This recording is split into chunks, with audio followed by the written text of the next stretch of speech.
Hello, everybody. Welcome back to the show. My name is Ray Petree. I'm a columnist for the Augusta Free Press, and I'm joined once again by my co-host, my tag team partner, the Arn Anderson to my Tully Blanchard, JDO Double G. How's it going, sir?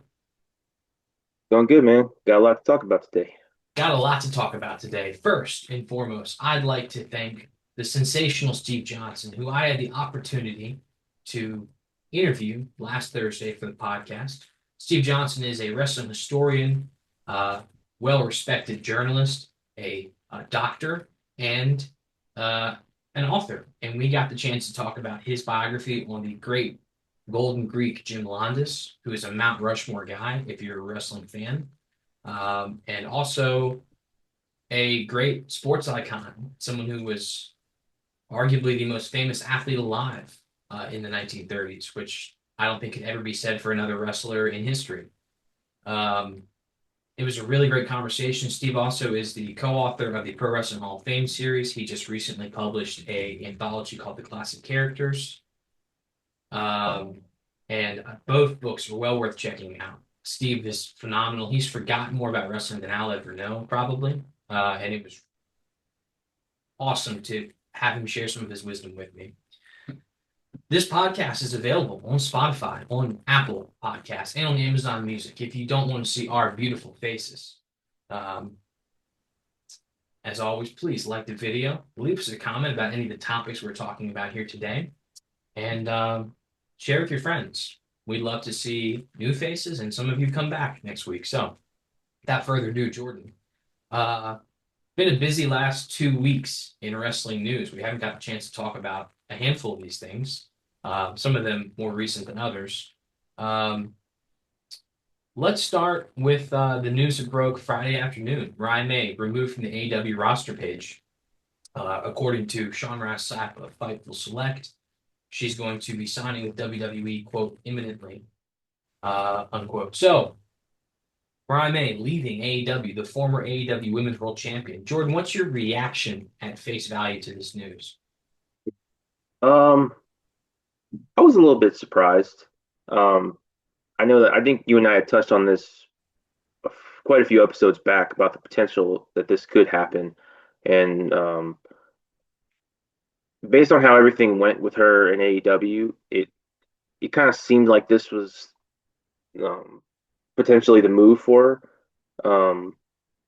Obviously in WWE, the women are a lot more, you know, prominently featured. They're a lot more have a lot more interest from the fans than AEW typically can outside of like Tony Storm and Mercedes Moné. Um, and for Mariah May, really, I wasn't really sure what else she could do in AEW because of the fact that, I mean, as soon as she got there, she was put into a program with Tony Storm. And Tony Storm being the biggest and most over woman in the company, you have that feud, which was a great feud, had some great matches. But you look at the stuff that they did with her away from Tony Storm, and it wasn't good. And I don't really think that was her fault. I think that was bad booking on Tony Khan's part. Because I think Mariah May is really good, has good wrestler, good talker, all of that, and it just didn't work for her away from Tony Storm. So she had the Hollywood ending, which is now appropriate because that was looks like her last match in AEW, and now she'll go to WWE and add to their very talented women's roster. In addition to the fact that they're having was it is it Evolution Evolve, whatever that women's pay per view was they did quite a few years back. They're having that again, so she'll be back for that. And yeah, I think it's a good move for her. I'm surprised that she is gone from AEW because I'm assuming that Tony Khan was going to make or made her a pretty sizable contract offer, being how she was a pretty big name there. And it seems like this was what she always wanted to do, planned to do. Go to AEW, build up her star in the US, and then go to the big company. So yeah, I was surprised, but I wasn't. Yeah, I think just, in terms of Mariah May's ability, good wrestler. Good seller, good facial reactions, but not great in the ring. Good, very good, but not great. But on the microphone, fantastic, one of the best in the world. And if you look at the total package, at least in the North American wrestling landscape, she's one of the 5 or 10 best women's wrestlers in America right now. Just in terms of how great she is on the microphone, her ability to tell a story. There's a lot of rumor and innuendo going around about if Tony Khan was aware that this might be a short-term lease, because the nature of her time in AEW was very confined to this Tony Storm story, all about furthering Tony Storm, really, at the end of the day. And I think back to that promo they had just backstage with Renee Paquette moderating, and she said that you're going to have a good career, but never great. And, essentially that you're never going to rise to the status that I have. The match was billed as a Hollywood ending. I think that's obviously apropos and probably not coincidental. I'm guessing they probably knew that she was not going to be around long, and it's probably why her AEW World Championship reign was not that great. It wasn't very noteworthy. She did beat a handful of high-profile opponents, but they weren't people who haven't lost title matches before. So with all that being said, I guess I have my first question, Jordan, is, and you sort of touched on this, but is this indicative of AEW's problems within the women's division, or do you think this was Mariah May's intention the entire time? Um, I think this is a situation where two things can be true at once. I think Mariah May, it seems like she always had an eye on WWE. And I kind of think that that was, obviously I don't know what she's thinking. But it seems like she was kind of like, I'm going to go to AEW, build up my profile, build up, my name, and then I'm going to go to WWE because that's where I want to go. And I think it also can be true for the fact that while lately it's gotten better, for sure, they have a history of with women's wrestling. A lot of times the fans don't really invest in it outside of a few certain people like Tony Storm. She's always, number one there. People have kind of bought into Mercedes more as she's been there and as she's wrestled. Willow, Chris Statlander here and there. But overall, I mean, they really haven't had a ton of interest. There really hasn't been a ton of interesting, storylines and things outside of anything really to do with Tony Storm. And that whole division revolves around her and everything she's doing. And if you're not involved with anything that she's doing, then the fans aren't really that interested. They're not really that invested. And I think that's a problem because if you're a woman in that company and you're like, well, if I'm not working with Tony Storm, what am I doing? I'm just kind of here. I'm just kind of floating around in the ether. And if Mariah May, it wasn't her intention, like to go to WWE, regardless, you'd have to think she would look at it and be like, well, I just had this great program with Tony Storm, and what am I going to do now? There's nothing else I can really do. There's no other direction I can go. I've been to the top. Only other place to go is down. So, that would also be an issue, even if she wasn't trying to go to WWE from the start. I think, if you're a woman in that company and you're looking at WWE, I mean, you look how they promote, their women. Now, obviously, WWE is not perfect either. They have issues. They push, we talked about how they've pushed Rhea consistently too much. Charlotte Flair and Becky, the fans kind of sour on them if you're around the top too long. They have their own problems, but at the end of the day, whether it's on WWE or NXT, they really promote their women's roster and they're a big part of the show and the fans buy into them. So I think if you're a woman, women's wrestler and you're in AEW and you're looking like, oh man, I could go to WWE where, they're the big show and the fans are really interested in women's wrestling. So I think it's situation, like I said, two things can be true at once. Mariah May, I think, was always going to go to WWE whenever her contract was up, and I think there is an underlying issue that AEW is trying to fix, and it's gotten better. With Mercedes, with Jamie Hayter, and things that we just saw, but it's still a work in progress. Yeah, I've been pretty vocal about the track record of former champions, former women's champions being reintegrated into the roster, particularly on the world championship level. Uh, Riho, Nyla Rose, Hikaru Shida, Britt Baker, Saraya, now Mariah May. None of them are present in the company or in the booking. They're not being actively used. One of the two, which isn't great. And Thunder Rosa and Jamie Hayter, who are former world champions, who have been reintegrated, have not accomplished a lot. Jamie Hayter obviously just recently going to the finale of the Owen Hart Foundation tournament, but didn't win. And looks like she's going to be entering a program with Thekla, which is really besides the point. But yeah, Brian May, like you said, there's I guess there's nowhere to go but up. But I think a lot of it comes down to they need more programming specifically to allocate towards women's wrestling. Because at this point, one match a week on one match a night on both shows is not exactly moving the needle. Two matches on a pay-per-view is not exactly moving the needle for an entire division. So that's something that they have to work on. And for a company that's 6 years old, I don't think that's been at the top of the priority list. And that's fair. It's totally fair. I mean, women's wrestling is just the fact of the matter is it's not as big as men's wrestling in America. Um, understandably so, but yeah, for WWE, this is a huge acquisition. This is another person to add to that bullpen that's already impressive, but is shifting, certainly shifting in terms of phasing out the last generation of women's wrestlers. And they have this current generation that I think is occupied by the likes of Rhea Ripley and Bianca Belair and Io Sky and so on and so forth. But in 5 years, they're going to be where Becky and Charlotte are right now, and you have to keep moving. And they're doing a good job of restocking and retooling and um, changing the names around. But speaking of which, let's go right there.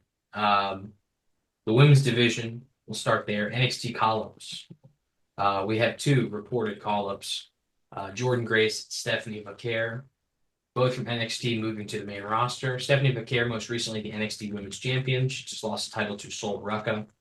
And Jordan Grace, multi-time TNA World Champion, who got her start in NXT to sort of repackage her in a way to reintroduce her to the audience, and now we'll move to the main roster. What do you think about those two um, acquisitions for the main roster? How do you think that's going to shake out?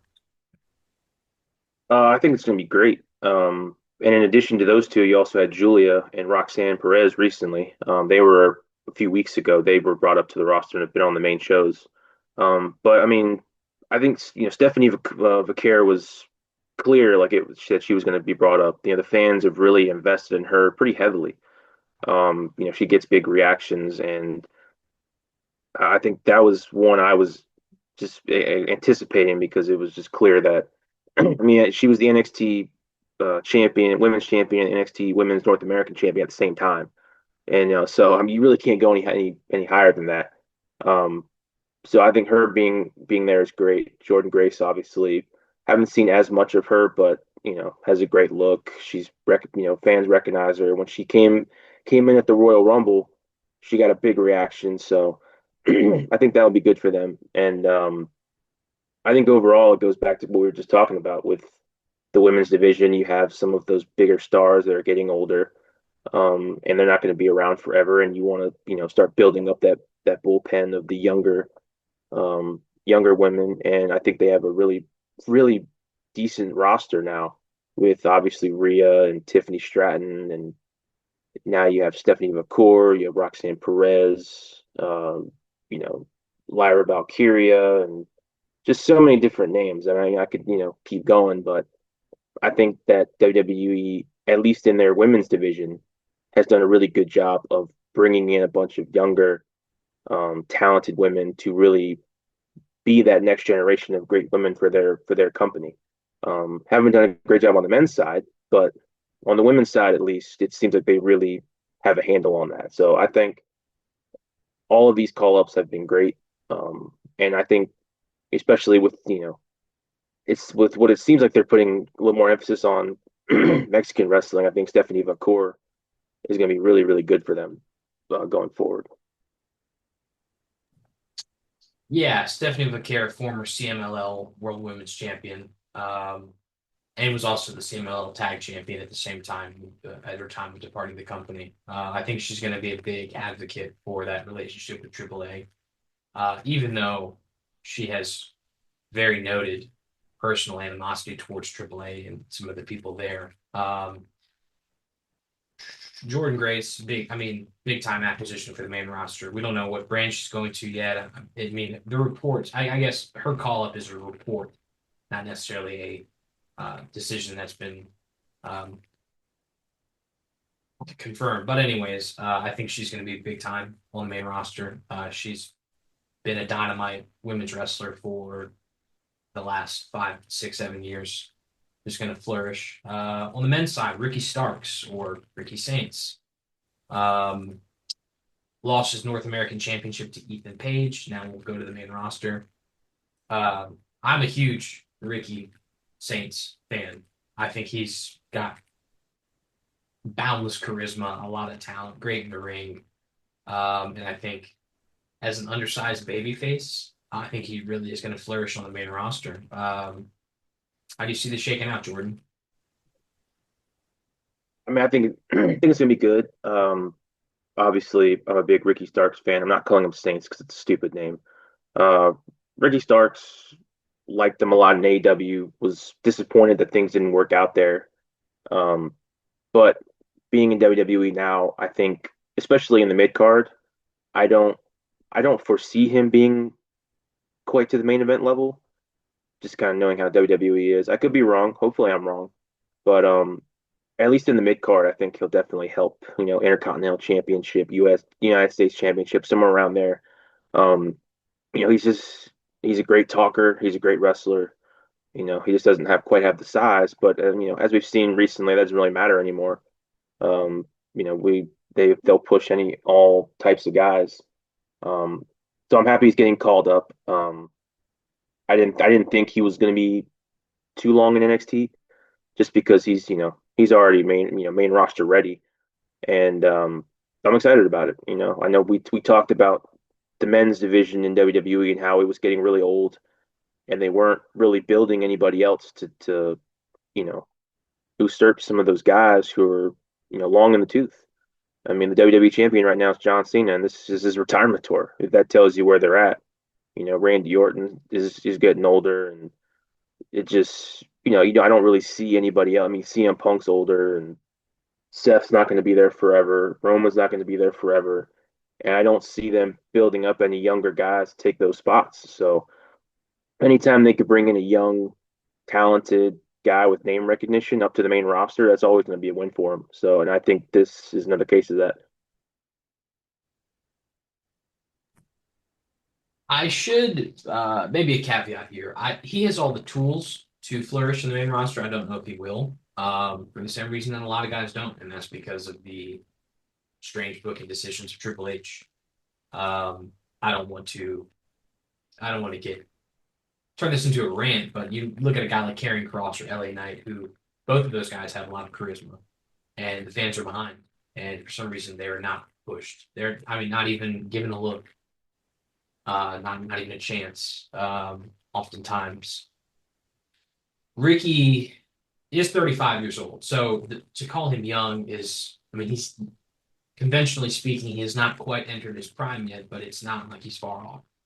35, we're looking at 37 years old. So in another few years, he should really be hitting his stride, hitting Yeah. his apex. I'd love to see him in the main event picture. I'd love to see a guy like CM Punk pull him along and bring him back into that fold like he did in AEW. I just don't know if that's possible in this company, under this regime. But I hope it is because he should have been in that position in AEW, and for reasons that we can't really speak to, he's not. So here we are.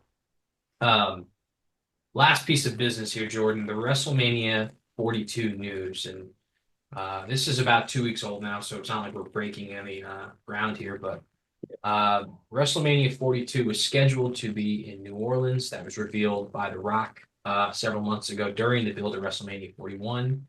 And I think 2 weeks ago now, it was pulled from New Orleans, um, citing financial reasons.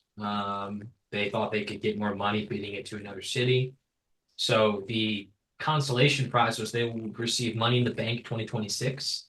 And the news is that they're looking for a new location. Now that might not be true. They might already be in talks of agreeing with the city about the location and waiting to reveal it. We don't know. The WWE is pretty close to their chest with some of this news. Um, Before we get into the potential locations, what are your thoughts on this?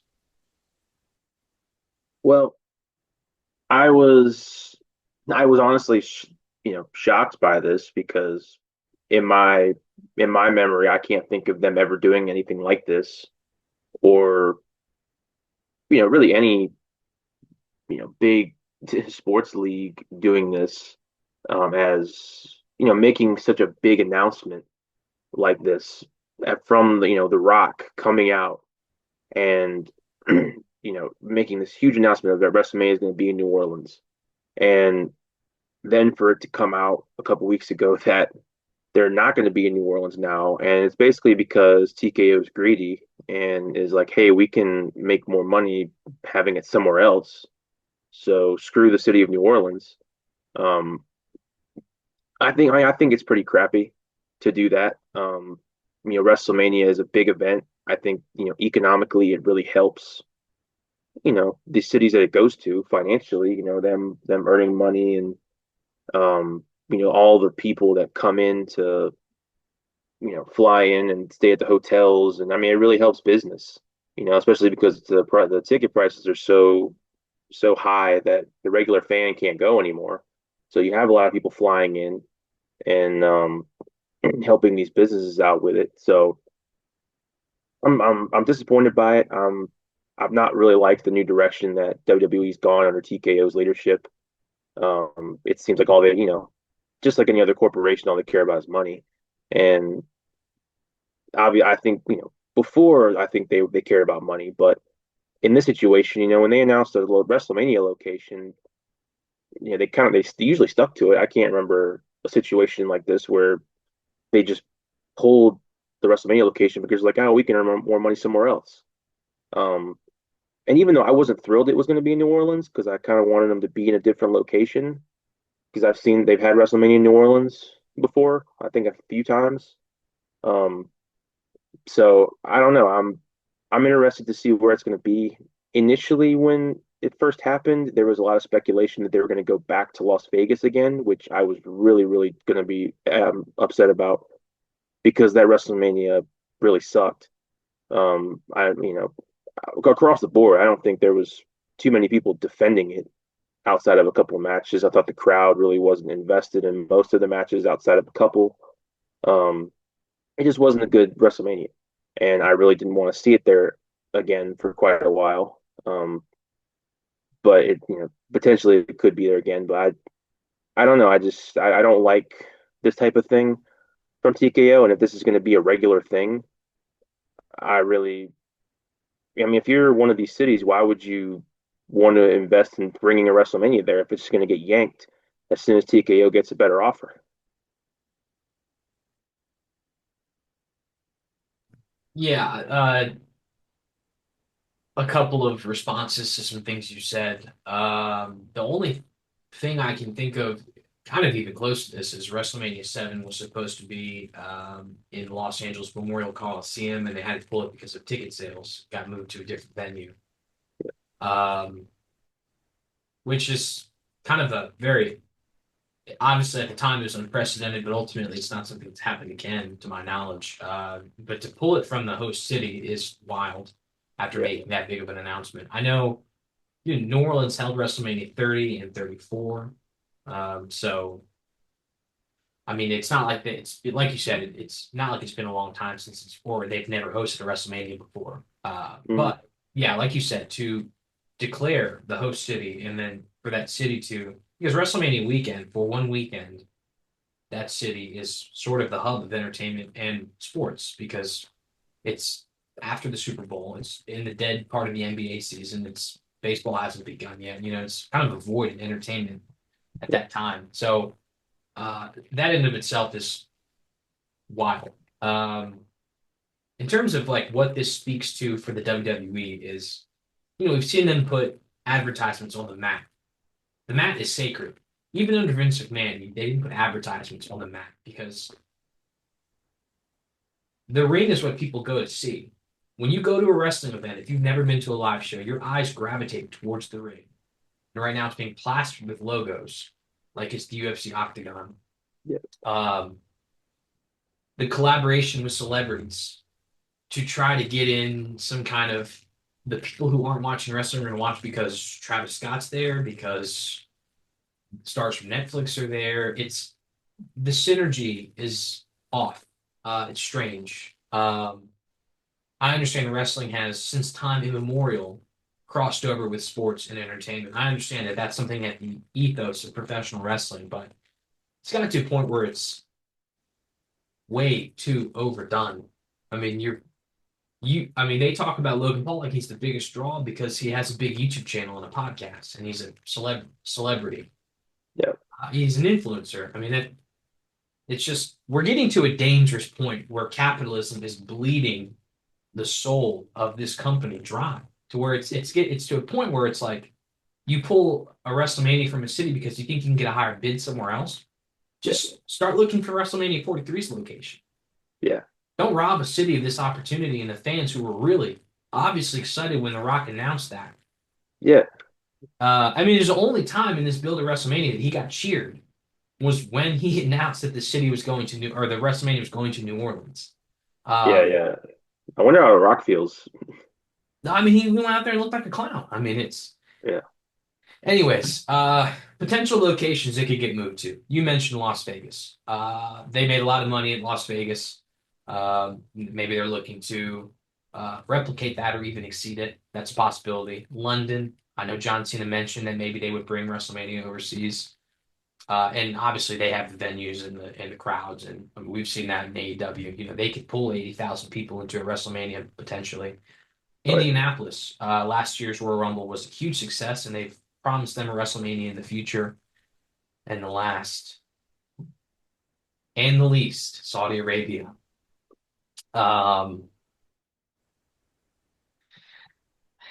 On the, I mean, I know I have an idea, a general idea, but for the fans, George, give me a rank those potential locations on the one you'd enjoy the most and the one you'd enjoy the least.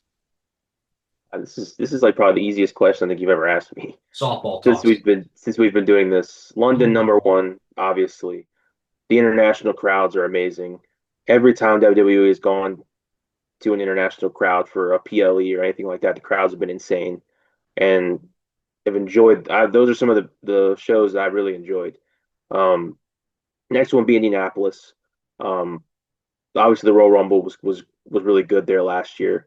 Um, and just overall the crowds are usually good there. Um, I would say Las Vegas next. I just talked about how I didn't like it. I thought it was way too commercialized. It didn't help that the card sucked, so that didn't help. Maybe a better card would change that. And then Saudi Arabia, obviously at the bottom. I hate the Saudi Arabia shows. Um, they're obviously going to have the Royal Rumble there this year, and I'm not going to watch it because I don't watch the Saudi shows. And if they have a WrestleMania there, I wouldn't watch WrestleMania either. So would definitely not like that. So I hope they don't do that. It wouldn't surprise me because obviously WWE, TKO, they're all about money. That's all they're about. And I thought they were, I thought that the old regime was like that, but this regime has taken it to a whole new level of greed and just not giving a crap about what the fans think. Um, and I think that is also an issue is that they have been getting these big crowds and they've been selling out these arenas and they're having all this success. So why would they care about any criticism that they get? Um, and I think it would take fan interest starting to wane before that happens, and it seems like it's kind of starting to. Um, Obviously the crowds have still been there, but I think a lot of momentum has shifted towards AEW. And I know we talked about it before. We don't have to get in that conversation again, but just the fact that we're talking about a WrestleMania in Saudi Arabia or another WrestleMania in Las Vegas, the whole magical thing about WrestleMania was it would go to these different locations. It would have these different, these different set, looking stages and things like that. And now it just seems like they're just going wherever the money is. And, nobody wants back to back Las Vegas WrestleManias. You want it to be in a different location, a different look, a different feel. And you're not going to get that if you go back to back. So I hope, WrestleMania in London would be great if that's the end result. I think I would probably be more excited about that than I was about New Orleans. So we'll see, hopefully. But yeah, I don't really have any faith in the WWE and TKO's brain trust right now. Yeah, and last before we get off, you've been talking about this for a while now, and I want to lend credence to what you've been saying. You know, that the booking right now is going to gradually wane interest. And over the last few weeks, we've been seeing the lowest raw numbers on Netflix in the Netflix era. And I think certainly, they skew these in that they're 7 day ranges where they're looking at how many people are watching over a 7 day period, which is a ridiculous barometer, right, for gauging ratings, if you care about that kind of thing. But I do think uh, there's smoke here that the ratings are slowly diminishing. People are not as interested as they were before, and they're not doing a better job of fixing that. And I don't know if NXT Call Ups or finding a new WrestleMania location or bringing Logan Paul into the main event of some of these PLEs is going to fix that. Um, in fact, I think it's actively making it worse. But anyways, yeah, Yeah, we get uh, it. And just to also throw it in there, take for example, and we're not going to get into the show, but Money in the Bank, the WWE's next PLE. Money in the Bank, one of the matches is going to be a tag team match with Cody Rhodes and Jey Uso versus John Cena and Logan Paul. Like I watched a little bit of that segment on SmackDown 2 nights ago, and it was one of the worst segments I've seen. Like anything with Logan Paul sucks. I don't care. I've said it before. I don't care how good people think he is, how great people think he is. He sucks. And Cena, his whole heel run has been pretty bad, and this is just exacerbating that. So, just let that be an example of where WWE is at. That they think that people want to see a tag team match with John Cena and Logan Paul versus Cody Rhodes and Jey Uso. Jey Uso is the world heavyweight champion, and he's in a tag team match. Like I thought the whole point was him to get away from being a tag team wrestler, and he's getting put in a tag team match. So yeah, the booking makes no sense, and it's just dragging the whole show down. well, that's going to do it for this week's episode. Please leave us a comment about any of the pieces of news we shared about our thoughts on them, and share with us your thoughts. We'd love to hear what you think about Mariah May, the NXT call ups, and the new WrestleMania location. Um, like the video, share it with your friends. Like I said, we'd love to see new faces and you return next week. And check out my interview with Steve Johnson. If you're interested in wrestling history, he is the guy to listen to, and I think we had a pretty good conversation. Jordan, as always, buddy, talk to him. Top dogs out.